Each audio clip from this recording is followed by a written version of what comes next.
Hi everybody, this is Mike Pray with Keller Williams Realty. Wanted to talk with you for a few minutes today about some conversations that I've had with people recently regarding buying, selling, and investing in real estate. And many people have told me that they're waiting. They're waiting for prices to go down, or they're waiting for interest rates to go down, or they're waiting for prices to go up. Whatever it is they're waiting for, and what they're doing, it appears, is trying to time the market. And so I wanted to talk about timing the market.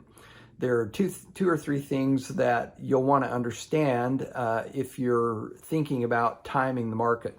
First of all, there's an inverse relationship between interest rates and housing prices. So when interest rates go up, housing prices tend to trend down or moderate. So maybe they won't increase so much, or maybe they'll go flat, or in some cases even drop. When interest rates go down, more people tend to get into the market, and that puts upward pressure on prices. So when interest rates are lower, prices tend to go up. So that's important to understand. For example, in 2021 and 2022, we had very low interest rates. We had interest rates down around 3%.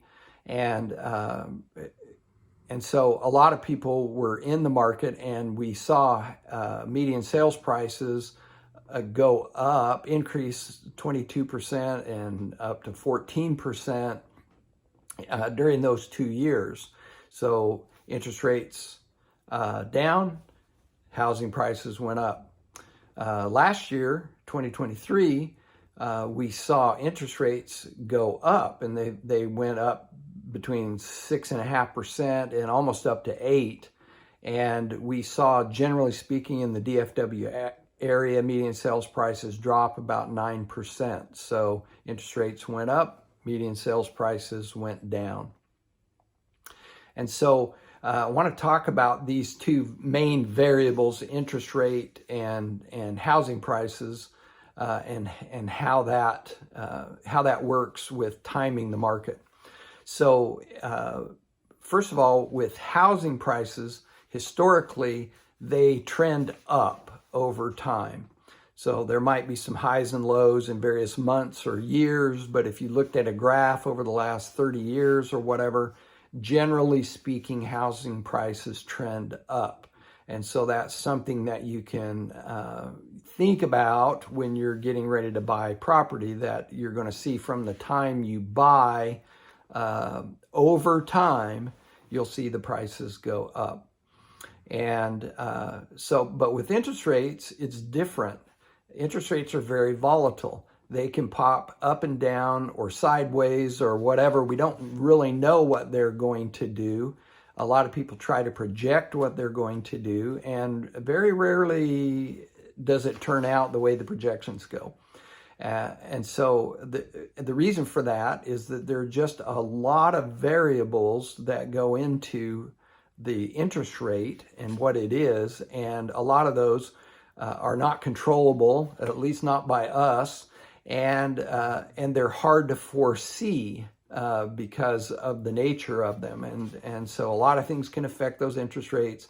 So you want to remember that interest rates are volatile. They go up and down, and sometimes rather quickly. And so what does that mean if you're out there trying to time the market? Well, a couple of things that may be useful as rules of thumb for you. One is that you want to marry the home and date the rate. What that means is we know that historically housing prices trend upward.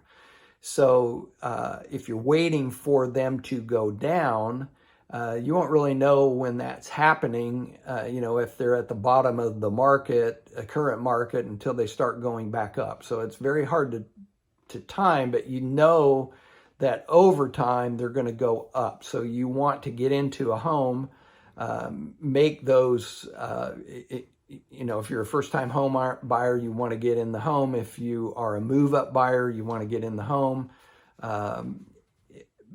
because typically and historically, the price of that home is going to go up. So you want to get in there and take advantage of that appreciation. And dating the rate means the rate's not stable enough to marry. And so you're not stuck with the rate. You're stuck with the price that you paid for the home. You can't change that. But you do have opportunities to change your payment over time as you watch the rates. And if the rates go up, then you're good because you've got a lower rate. If the rates go down, you have an opportunity to refinance, which will change your payment. And so you can change the rate that you pay, but you can't change the price that you pay. Also, another rule of thumb is that time in the market is more profitable than trying to time the market. So once you lock into that home, you start taking advantage of historically, the historical data tells us that you're going to take advantage of rising prices over time. So you want to have that property and hold it if you can over time and realize that appreciation. Timing the market usually results in losing money unless you get lucky. And so trying to time the market almost always costs you money.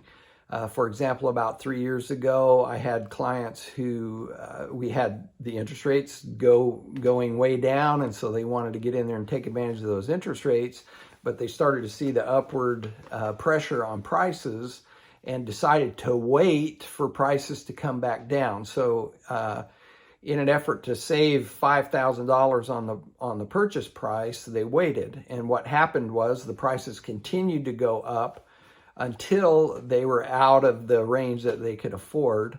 And then on top of that, later on, interest rates went way up.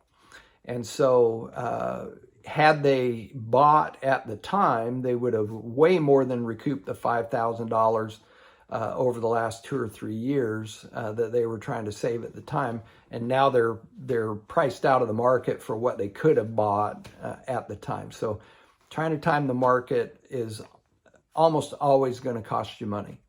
So those are some tips and a little bit of insight that I appreciate being able to share with you.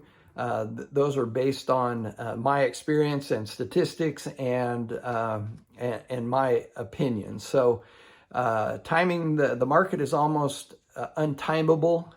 If you do make out trying to time the market, it's usually more luck than it is anything else. So if you have any questions about timing the market, when's a good time to buy, how do we go about getting into the market, what's going on with my house, what's going on with my neighborhood, what's going on with my community, anything that you would like to know, please feel comfortable giving me a call at 469-446-0234. You can email me at mikepray2@gmail.com. If you're watching this on social media, give me, shoot me a message, and I'd be glad to connect with you and answer any questions that you have.